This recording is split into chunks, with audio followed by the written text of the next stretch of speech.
After spending 14 years on death row, Carla Faye Tucker was executed by lethal injection. But to understand how she ended up strapped to a gurney, we have to go back to a spring night in Houston, Texas. February 3, 1998, Huntsville, Texas. A small room. Fluorescent lights. Metal gurney. A woman lies strapped down with leather restraints across her wrists and ankles. Her hair is thinner now, her face softer. No chaos. No drugs. Just silence. Carla Faye Tucker, at age 38, looks at the witnesses gathered behind the glass. Some came seeking closure. Some came seeking forgiveness. Others came simply because history was about to be made.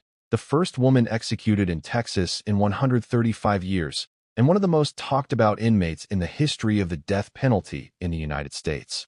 Not only because of what she did, but because of who she became in the years that followed. Among the witnesses, her sister, trembling. Her husband, Reverend Dana Brown, who married her by proxy behind prison walls. And Ronald Carlson, the brother of one of her victims, who had traveled here not to celebrate her death, but to offer forgiveness. The warden asks if she has final words. She takes a breath, her last conscious breath, and breaks the silence. I am going to be face to face with Jesus now. I love all of you very much. I will see you all when you get there. 8 minutes later, she is pronounced dead. But before reaching this final moment, we have to go back to a morning in 1983 where everything began. It was still early on June 13th when Gregory was waiting for his friend Jerry Lynn Dean, 27, who was supposed to pick him up for work. Jerry was never late, but that morning the minutes kept passing and there was no sign of him. With worry tightening his chest, Gregory walked the short distance to Jerry's apartment. When he arrived, he noticed the front door was slightly open. Cautiously, he went in, calling Jerry's name, but received no answer. Gregory walked through the place until he reached the guest bedroom. There he froze. Jerry was lying on the floor with a pool of blood forming under his head. A young woman lay beside him, motionless, with a pickaxe embedded deeply in her chest. By sunrise, 2 people were dead, murdered in one of the most brutal and infamous crimes Texas had ever seen. The woman at the center of it all was Carla Faye Tucker, 23 years old. But to understand how a girl who once followed rock bands from city to city ended up here, we have to go back even further, long before the pickaxe, long before the crime, to where the breaking began. Houston, Texas, 1960s. Carla Faye Tucker grew up in a house where noise drowned out tenderness, where shouting was more familiar than affection. She was the youngest of 3 girls. Her father worked the docks, hard and often angry. Her mother chased rock concerts and musicians like chasing oxygen. Chaos wasn't an event. It was the environment. At age 8, Karla lit her first cigarette. Not rebellion, just mimicry. When everyone around you is burning something, you learn to hold the flame. At 10, while her parents were divorcing, her mother delivered a truth that fractured whatever stability was left.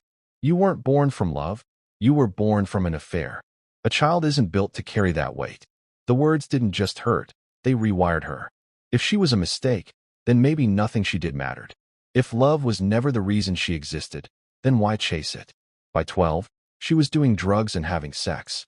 By 14, she had dropped out of school completely, following her mother into a life of prostitution and touring with rock bands across the South. Life became noise, guitars, drugs, and motel walls. She never learned what stability felt like. Home wasn't safety. It was survival. And when survival is all you know, chaos doesn't scare you. It comforts you. Karla clung to reckless people because recklessness felt familiar. She sought out dangerous men because danger was the only language she'd been taught. At 16, she married a man named Stephen Griffith. It lasted only months.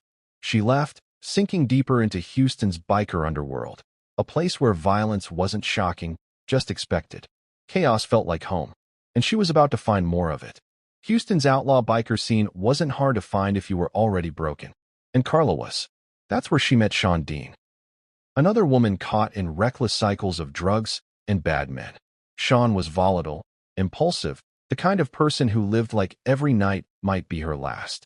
They became friends the way desperate people do, not through trust, but through shared destruction. Sean later married a mechanic named Jerry Dean, and through that connection, Karla met Danny Garrett. Danny was older, confident, dangerous. He always had pills, always had a plan, always had control, or at least the illusion of it. He was drowning in addiction himself. But to Karla, he looked like someone who knew how to survive. She latched onto him like an anchor. Another chaotic person to call home. The drugs intensified. Cocaine, heroin, speed. Life became a cycle. Inject, feel invincible, crash hard, wake up empty, inject again. There was no goal, no future, just the next high and the people who could provide it. Karla later said she preferred heroin and tranquilizers because she was hyperactive and they calmed her down. Speed made her paranoid, made her lose control. But when speed was around, she used it anyway, because saying no required strength she didn't have. Meanwhile, Sean's marriage to Jerry was falling apart. He hit her. She stayed. He hit her again. She left, then came back. The cycle repeated until it didn't. And Jerry owed Danny money. Money for drugs that had already been consumed, already turned to smoke and venom in their veins. The tension was building. Sean's bruises were getting darker. Danny's patience was getting thinner. Something was going to break. It was only a matter of time.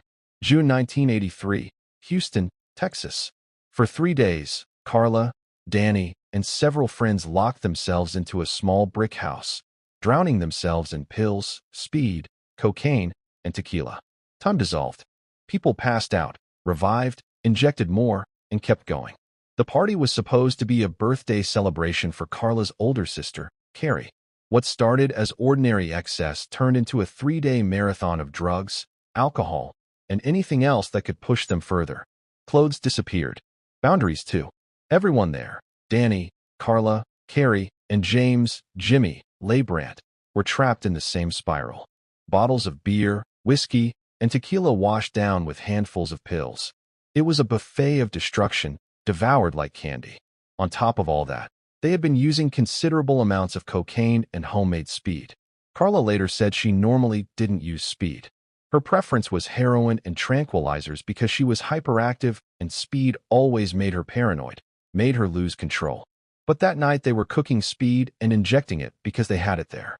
As the hours blended together, the conversation kept circling back to Sean and her broken marriage. She had arrived at the party with bruises, a broken nose, and a split lip. Just a week earlier, she had finally left Jerry Dean after another beating. Jerry also owed Danny money for drugs. Sometime after 2:30 a.m. On June 13th, fueled by drugs and anger, someone mentioned Jerry Dean. There was talk of a motorcycle he was restoring in his apartment, valuable parts they could sell. Karla snapped. Let's go get the bike. Not let's kill him. Not let's hurt him. Just robbery. Intimidation. A flex of power. The door had just opened to something none of them could take back. Danny grabbed a hammer. Karla claimed she had a key to Jerry's apartment. She said Sean had given it to her. A third man, Jimmy Leibrandt, drove them and stayed near the car as lookout. It was supposed to be simple. The door opened without force. Jerry was asleep in a spare bedroom. Karla moved first. She climbed onto him, trying to keep him quiet. But Jerry fought back, grabbing her arms. Danny rushed in and struck him with the hammer. The room exploded into chaos. Jerry started choking on his own blood, making a horrible gurgling noise. The sound cut through everything. The drugs, the adrenaline, the plan. Danny left to gather motorcycle parts, leaving Karla alone in the room. Desperation. Paranoia. A need to silence the sound. Karla picked up a 3-foot pickaxe leaning against the wall. She swung. Then again. Then again. When Danny returned, he delivered one final blow. Karla turned to leave, to continue what they came for, when she noticed something move beneath the sheets on the bed. Another person. A woman. Deborah Thornton, who had argued with her husband the night before and accepted Jerry's offer to stay in the spare room, woke up into a nightmare. She tried to shield herself, but the violence continued. The pickaxe handle lodged deep into her chest. Later, Karla would brag about what she had done. She told friends she felt a rush, a thrill. Whether the statement was bravado, delusion, or truth, it haunted her forever. They loaded Jerry's motorcycle into the car, tossed his wallet, ditched the vehicle. They laughed while watching the murders being reported on the news. No remorse. Not yet. The drugs were still in control. 5 weeks later, police still had no clear suspects. The break came from inside the circle. Jimmy Leibrandt got scared.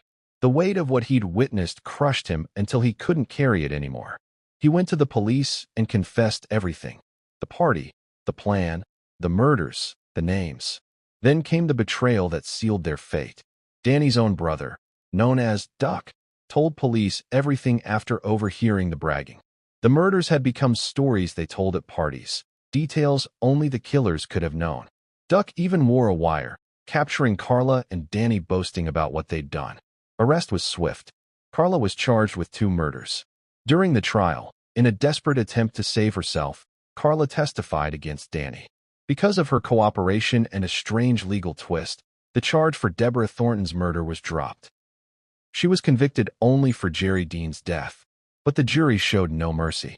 In 1984, Carla Faye Tucker was sentenced to death. The courtroom went silent. Death sentences for women were extraordinarily rare. Texas hadn't executed a woman since the Civil War era. Danny Garrett also received a death sentence. The liver disease would kill him in prison in 1993, long before the state could. Karla was sent to the Mountain View Unit, Texas prison for women on death row. She became inmate number 777. Isolation. Silence. For concrete walls.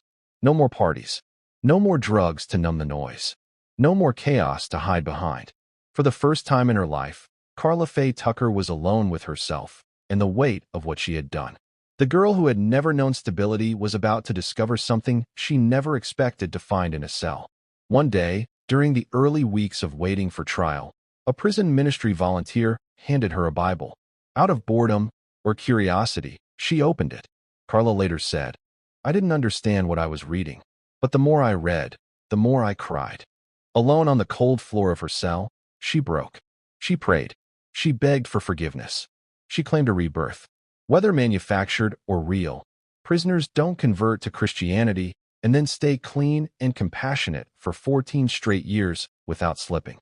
Karla did. She stopped cursing, stopped fighting, stopped the arrogance that had defined her. The chaos that once felt like home became something she actively rejected. She became peaceful, gentle, calm. Other inmates noticed. Guards noticed. She began counseling women who were broken the way she had been, listening, offering comfort, leading small prayer circles. She wrote letters to families drowning in grief, including the families of her victims. She found peace and purpose behind bars in a way she never had in freedom. In 1995, she married Reverend Dana Brown, a prison minister, by proxy. He had seen her transformation and believed it was genuine. Then the media discovered her story.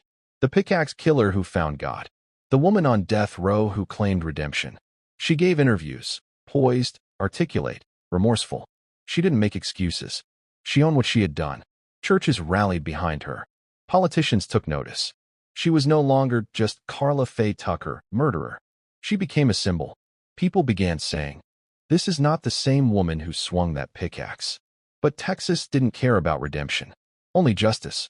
Her lawyers filed every appeal possible. All denied. So Karla tried something else, a formal request for clemency. Not freedom, but a sentence reduction to life in prison. And unexpectedly, the world answered. Religious leaders from across the globe pleaded for her life. Pope John Paul II personally appealed for mercy. United Nations representatives issued statements. Conservative political figures, people who typically supported the death penalty, broke ranks and called for her sentence to be commuted. Then came the most powerful voice of all. Ronald Carlson, the brother of Deborah Thornton, one of Karla's victims, changed his stance. The man who had once wanted Karla dead said, "I forgive her. I don't believe killing her will bring healing." Footage from her interviews circulated worldwide. People saw a woman who was poised, calm, deeply remorseful. She didn't beg. She didn't make excuses. She simply told the truth about what she had done and who she had become. The pressure on Texas was immense.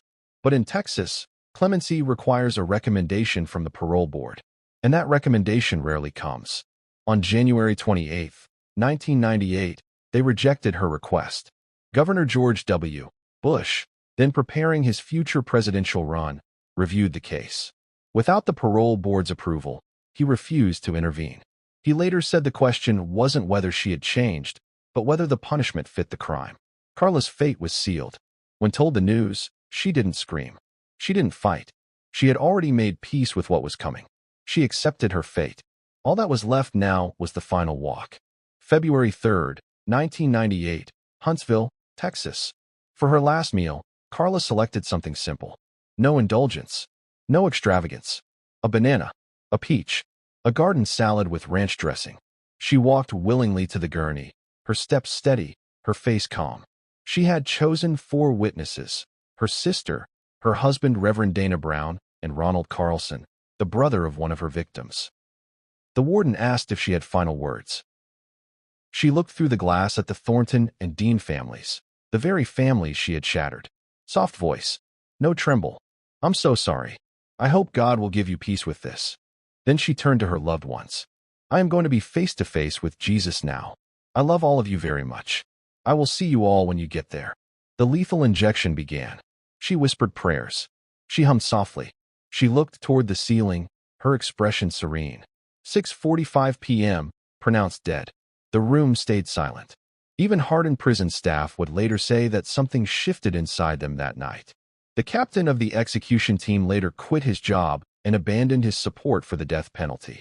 He said, "No one has the right to take a life, not even the state."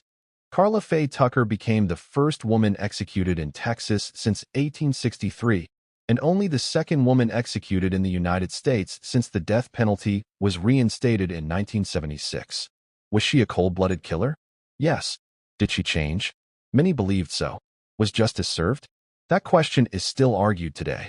If someone truly changes, should their past still decide their fate? What do you think? Drop your answer in the comments below. If this story made you think, hit that like button, subscribe for more stories that challenge everything you thought you knew, and turn on notifications so you never miss the next one.